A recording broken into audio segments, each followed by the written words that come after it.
নমস্কার। যুক্তি তর্ক সঙ্গে অর্কয় আপনাদের স্বাগত। আপনাদের সঙ্গে আমি অর্কপ্রভ সরকার। মাননীয় মুখ্যমন্ত্রীর লন্ডন সফর, সেখানে বিনিয়োগ আসবে, আমরা সবাই আশাবাদী। তিনি কেলক কলেজে বক্তব্য রাখবেন, আমাদের শুভকামনা রইল।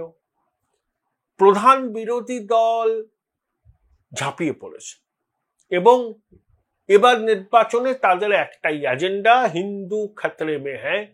পশ্চিমবঙ্গে হিন্দু বিপন্ন, হিন্দুরা নিজ ভূমি পরবাসী। শ্যামাপ্রসাদ মুখোপাধ্যায় পশ্চিমবঙ্গের কনসেপ্টটাই এনেছিলেন বাঙালি হিন্দুদের জন্য।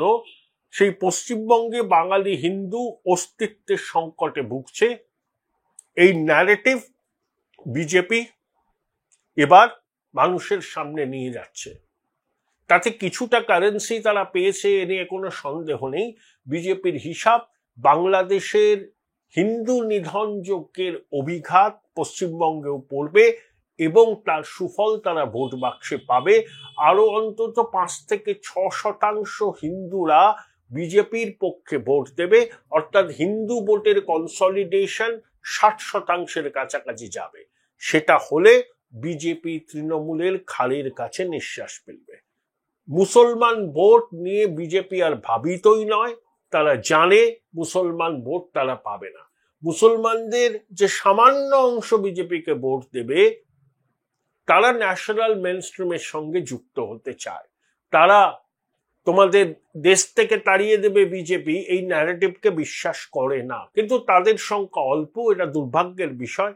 এবং বিজেপি সংখ্যালঘুদের মধ্যে প্রচার না করলেও সেই অংশটা বিজেপিকেই ভোট দেবে। ভারতবর্ষের অন্যান্য রাজ্যেও এই অংশটা বিজেপিকে ভোট দেয়। এখন প্রশ্ন হলো, অনেকে তো বিজেপির অবিচুয়ারি লিখে ফেলেছিলেন যে বিজেপি কিছু করতে পারবে না ইত্যাদি ইত্যাদি। দেখুন, বিজেপির সাংগঠনিক দুর্বলতা আছে, কিন্তু অতীতে যতটা সাংগঠনিক দুর্বলতা ছিল, বর্তমানে সেই দুর্বলতা অনেকটা কাটিয়েছে, কিন্তু এখনো মাইলস টু গো। 43টা সাংগঠনিক জেলার মধ্যে 25টা সাংগঠনিক জেলায় সভাপতি নির্বাচিত হয়েছেন। তাহলে নতুন সভাপতি নির্বাচনের ক্ষেত্রে বিজেপির যে অভ্যন্তরীণ নিয়ম, সেই নিয়ম কিন্তু পশ্চিমবঙ্গ ফুলফিল করেছে। তাহলে নতুন সভাপতির নাম এখনো কেন ঘোষণা করা হচ্ছে না? একটা করে দিন পেরিয়ে যাচ্ছে। প্রথমে শোনা গেছিল জানুয়ারি, তারপরে ফেব্রুয়ারি, তারপরে মার্চও শেষ হয়ে গেল, শোনা গেছিল দোলের পরে। তাহলে কবে হবে? Hold your breath. নতুন সভাপতি বিজেপির কেউ আদৌ হবে কি?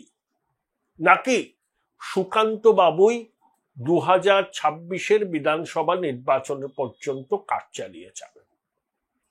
এটাই তো প্রশ্ন।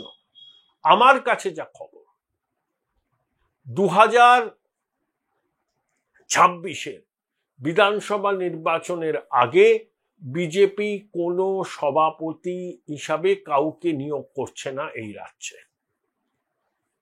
অর্থাৎ সুকান্ত মজুমদারই 2026-এর বিধানসভা নির্বাচন পর্যন্ত দায়িত্বে থাকবেন। এখন যদি নতুন সভাপতি নিয়োগ করা হয়, তিনি তার টিম সাজাতে সাজাতেই ভোট এসে যাবে। এর থেকে অনেক ভালো যিনি বর্তমান সভাপতি আছেন, তাকে বিধানসভা নির্বাচন পর্যন্ত দায়িত্ব দেওয়া হোক। এখন এক ব্যক্তি দুটো পদে থাকেন কি করে? জেপি নাড্ডা তো আছেন, কেন্দ্রীয় মন্ত্রী, এখনো সভাপতি। বিজেপি সর্বভারতীয় সভাপতির নাম তো ঘোষণা করেনি। অখিল ভারতীয় প্রতিনিধি সভা RSS এর, তাতে অনেকে আশা করেছিলেন নতুন সভাপতির নাম ঘোষণা হবে, হয়নি। মোদিজি সম্ভবত মার্চ মাসের শেষে নাগপুরে যাচ্ছেন, RSS এর সদর দপ্তরে যাবেন, মোহন ভাগবতের সঙ্গে বৈঠক হবে, তারপরে হয়তো নাম ঠিক হতে পারে। কিন্তু নাড্ডা সাহেব এখনো কিন্তু দায়িত্ব পালন করছেন, তিনি একধারে আবার কেন্দ্রীয় মন্ত্রী। তাহলে সুকান্ত বাবু না করার কি আছে? তিনি কেন্দ্রীয় প্রতিমন্ত্রী এবং এখন রাজ্য সভাপতি। তিনি আর বছর খানেক পরেই তো নির্বাচন, তা এই সময়টুকু তিনি দায়িত্ব পালন করবেন। এবং দিল্লিতে বিজেপির শীর্ষ নেতারা শুভেন্দু অধিকারী, সুকান্ত মজুমদার সবাইকে বলে দিয়েছেন যে দিলীপ বাবুকে গুরুত্ব দিয়ে কাজে লাগাতে হবে। এবং দিলীপ বাবু আসরে নেমে স্বভাবসিদ্ধ ভঙ্গিতে আক্রমণাত্মক অবস্থান নিয়েছেন। শুভেন্দু বাবু, সুকান্ত বাবু কিন্তু দিলীপ বাবুর অবস্থানকে সমর্থন করেছেন। অর্থাৎ কেন্দ্রীয় নেতৃত্বের স্পষ্ট নির্দেশ, এখন আর ডিভাইডেড হাউস থাকলে চলবে না, একসঙ্গে কাজ করতে হবে। দিলীপ বাবু রাজ্য বিজেপির সফলতম সভাপতি, তার অভিজ্ঞতাকে কাজে লাগাতে হবে। সুকান্ত বাবু, শুভেন্দু বাবু আর দিলীপ বাবু এই ত্রয়ী কাজ করবেন। এবং সংঘ পরিষ্কার জানিয়ে দিয়েছে বোঝাপড়া তালমিলের মাধ্যমে এগোতে হবে। তাহলে সুকান্ত বাবুর পরে একজন তো সভাপতি হবেন, কে? আমার ধারণা সুকান্ত বাবুর ঘনিষ্ঠ, শুভেন্দু বাবুর সঙ্গেও তার সম্পর্ক ভালো, পুরুলিয়ার সাংসদ, দুবারের সাংসদ জ্যোতির্ময় সিং মাহাতো। তিনি সভাপতি হওয়ার দৌড়ে সবার আগে আছেন। বয়সে নবীন, ভাবমূর্তিও স্বচ্ছ, পুরুলিয়া থেকে দুবার জিতে এসছেন। এই ধরনের একটা ফেস বিজেপি খুঁজছে এবং সুকান্ত বাবুর ভোট জ্যোতির্ময় সিং মাহাতোর দিকেই যাবে। যেমন দিলীপ বাবুর পরবর্তী কে সভাপতি হবেন সেটা সুকান্ত মজুমদারের নাম কিন্তু দিলীপ ঘোষ বলেছিলেন। তারপর দিলীপ বাবু সুকান্ত বাবুর সম্পর্কের শীতলতা আসে, সেটা আলাদা কথা, কিন্তু জ্যোতির্ময় সিং মাহাতোর নাম সুকান্ত বাবু সম্ভবত প্রস্তাব করেছেন। কিন্তু এই মুহূর্তে নতুন সভাপতি হিসাবে বিজেপি কাউকে নিয়োগ দিচ্ছে না। কারণটা খুব সহজ, সময় নেই। নতুন সভাপতির কে সময় দিতে হয় নিজের টিম তৈরি করার জন্য।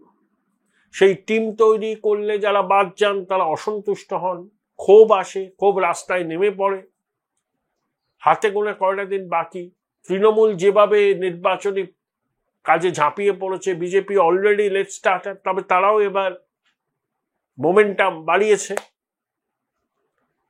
এখন বিজেপি এরা মারাত্মক অভিযোগ করেছেন যে বেছে বেছে মতুয়া সম্প্রদায়, হিন্দু সম্প্রদায়ের ভোটারদের নাকি তালিকা থেকে বাদ দেওয়ার চেষ্টা করছে শাসক দল। তাতে নাকি বিডিওরা অগ্রণী ভূমিকা নিচ্ছেন। এই বিষয়ে বাজার গরম হয়ে গেছে। আমরা দেখলাম এক আইসি ইফতারের অনুষ্ঠানে গিয়ে তৃণমূলের ব্যাচ পরে হাসি মুখে মঞ্চে বসে আছেন। এ রাজ্যের পুলিশ যে দলদা সেটা তো আর নতুন করে বলার কিছু নেই। এবং আপনাদের মনে আছে 2024 লোকসভা নির্বাচনের ফলাফলের পর মমতা বন্দ্যোপাধ্যায় পুলিশকে বিশেষভাবে পুরস্কৃত করেছিলেন। Join Indian Institute of Hotel Management now. Right choice, right decision. Police তো নিজের ডিউটি পালন করেছে, সরকারি কর্মচারীরাও তো করেছেন। বেছে বেছে পুলিশদের বিশেষভাবে পুরস্কৃত করা হয়েছিল। তা নিয়ে দীর্ঘ বিতর্ক হয়েছিল, কিন্তু মমতা বন্দ্যোপাধ্যায় তার সিদ্ধান্তে অনড় ছিলেন। পুলিশকে এই সরকার সম্পূর্ণ দলদাসে যে পরিণত করেছে, বিভিন্ন ঘটনা প্রবাহ থেকে সেটা সামনে আসছে বলেই কিন্তু অনেকে মনে করে। এবং অতীতেও আমরা দেখেছি যে স্থানীয় থানার ওসি, আইসি একেবারে শাসক দলের মঞ্চে উঠে গেছেন, ব্যাচ পরে বসে আছেন। কেউ কেউ মাননীয়াকে মা বলেও সম্বোধন করেছেন, তিনি আবার বড় পদেও আছেন। তো পুলিশের এই ভূমিকা আমরা জানি, যেখানে পুলিশের প্রশাসনের সিজারের পত্নীর মতো সব সন্দেহের ঊর্ধ্বে থাকা উচিত সুষ্ঠু অবাধ নির্বাচনের স্বার্থে, সেখানে পুলিশের এই ভূমিকা, প্রশাসনের একটা অংশের ভূমিকা সুষ্ঠু অবাধ ভোট নিয়ে মানুষের মনে যদি প্রশ্ন তৈরি করে, সেটাকে একেবারে উড়িয়ে দেওয়ার তো কোনো মানে হয় না। দেখুন 2021 সালে বিজেপি এতটাই কনফিডেন্ট ছিল, বুথ ম্যানেজমেন্ট, কাউন্টিং টেবিল শেষ পর্যন্ত আঁকড়ে থাকা, এই বিষয়গুলো থেকে তারা সরে গিয়েছিল। 24 লোকসভা নির্বাচনে যেমন সুকান্ত মজুমদার, যেমন সৌমিত্র খান একেবারে শেষ মুহূর্ত পর্যন্ত কাউন্টিং টেবিলে তাদের কাউন্টিং এজেন্ডা আঁকড়ে ছিলেন, তার ফল তারা পেয়েছে। বহু আসনে রাজর্থীন মেজরিটিতে ফলাফল নির্ধারিত হবে এবং 26-এও হবে। তাহলে বিজেপিকে সেই বিষয়টাকে কিন্তু উদ্যোগ নিতে হবে। বুথ লেভেলে ম্যানেজমেন্ট, কাউন্টিং টেবিলে ম্যানেজমেন্ট, যাতে বিজেপির পোলিং এজেন্ট, কাউন্টিং এজেন্টরা প্রলোভনের মুখে নতি স্বীকার না করে, তারা যেন বিক্রি না হয়ে যায়। That has to B ensure. সভাপতি কে হলো, সুকান্ত বাবুই চালিয়ে যাচ্ছেন, এই বিষয়টা কিন্তু খুব একটা বড় কথা নয়। আসল কথা হলো বিজেপিকে যদি সাফল্য পেতে হয় তাহলে এই মাইক্রো লেভেলে ম্যানেজমেন্টকে গুরুত্ব দিতে হবে। ভোটার তালিকা চেক করা, ভোটের দিন নিজের ভোটারদের বুথে নিয়ে যাওয়া এবং গণনার দিন গণনা কেন্দ্র না ছাড়া, যেটা তৃণমূল বৈজ্ঞানিকভাবে করে, বিজেপিকেও সেটা করতে হবে। কারণ 2024-এর বহু আসনের ফলাফল খুব অল্প ভোটে হবে। 21-এও হয়েছিল। বিজেপি যদি এই বিষয়গুলো নজর দিত তাহলে 77-এ তারা থেমে থাকতো না, তারা 110-15টা আসন পেত। এবারে পরিস্থিতি তো অন্য। অতীতের ভুল তো বিজেপি নিশ্চয়ই শুধরে নিয়েছে এবং তারা এটাকেও আমি বলি বাস্তবসম্মত সিদ্ধান্ত যে মুসলমান ভোট তারা পাবে না, তা নিয়ে সময়ও তারা নষ্ট করছে না। তারা হিন্দু ভোটের কনসলিডেশন চাইছে। তাই আগামী কয়েক মাস রাজ্য রাজনীতি উত্তপ্ত হয়ে উঠবে এবং আমার যা ধারণা এবং যেটুকু খবর আমি পেয়েছি, হতে পারে আই মে বি রং, নতুন রাজ্য সভাপতি এই মুহূর্তে হচ্ছে না। যিনি হবেন তিনি কার্যভার সামলাবেন 2024-এর বিধানসভা নির্বাচনের ফলাফল বেরিয়ে যাওয়ার পর। ততদিন সুকান্ত মজুমদারই দায়িত্ব সামলাবেন। তিনি মন্ত্রীও থাকবেন এবং দায়িত্বও সামলাবেন। যেভাবে জেপি নাড্ডা 8-9 মাস হয়ে গেল তার মেয়াদ শেষ হওয়ার পরে, তিনি তো আছেন সভাপতি। যেমন দিলীপ বাবু 19-এর পরে 20 সালে তো দিলীপ বাবুর মেয়াদ শেষ হয়ে যাওয়ার কথা, কিন্তু তিনিও 2021-এর বিধানসভা নির্বাচন পর্যন্ত দায়িত্বে ছিলেন। এবারও সেরকম হওয়ার সম্ভাবনাই বেশি।